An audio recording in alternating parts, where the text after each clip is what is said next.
We're going to do a little short one on the poisoning of Lake George, the flushing of the lake into the poop chute, Lachute River, and the massive poisoning of Lake Champlain.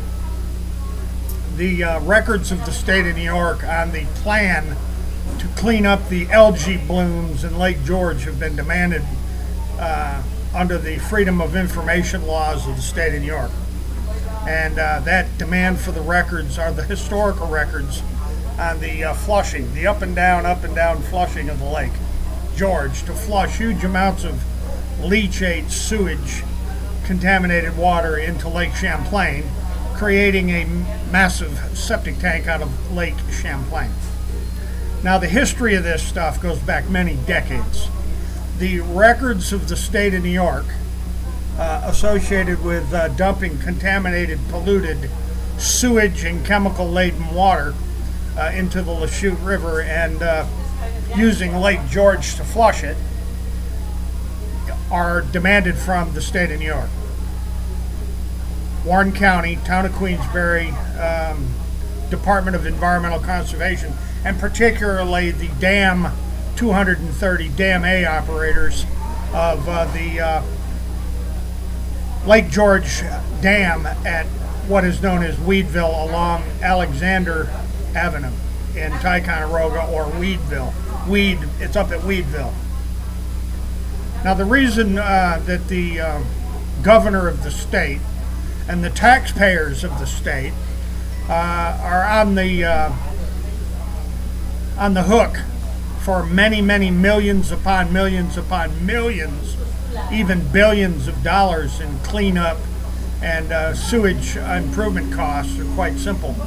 The mill pond operations, the flushing, the up and down water of Lake George in the winter time is an extremely destructive force that has wiped out islands, boathouses, and a lot of marinas and a lot of docks. The marina damage is what destroyed my parents back in 65, 66, 67, 68, 69, and then again their marina was slammed and wiped out in 1970. So to the publishers and editors and the reporters for the Glens Falls Post-Star, the records of the state of New York associated with this lake flushing has been demanded. And Dave Wick over at Lake George Park Association there, Lake George Park Commission, the Lake George Association, Thomas West, the lawyer Tom West, the Darren Freshwater Institute, Chris Novinsky, and the supervisors for Warren County, Town of Queensbury, Environmental Conservation, the whole gang. Everybody's records associated with what Frank, Lee and Bruno, and Irving Langmuir, and John Apperson, and Union College, and every newspaper in the state, that up and down water in the wintertime during ice and snow cover, all of those records are being demanded from the state under the FOIL laws, Freedom of Information law. Folks, I'm going to leave it right there. And the recent developments in the Post-Star and the recent developments and the preventing the algae blooms on Lake George, there's a huge history and a lot of peripheral extrinsic facts that are directly associated to this entire giant toilet bowl, toilet lake, mill pond mess.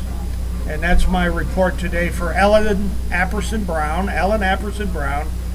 Chris Novinsky, the RPI University, John Warren, William Hall of the Lake George Mirror, and the Glens Falls Post-Star, the Times Union, and the Albany, I don't know, whatever they call it, the Troy Record.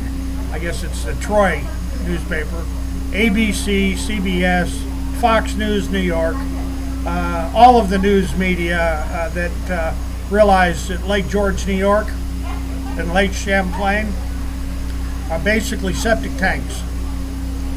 And the flushing operation of the up and down water, that's what destroyed Clifford and Anita Witham's business year after year after year after year after year.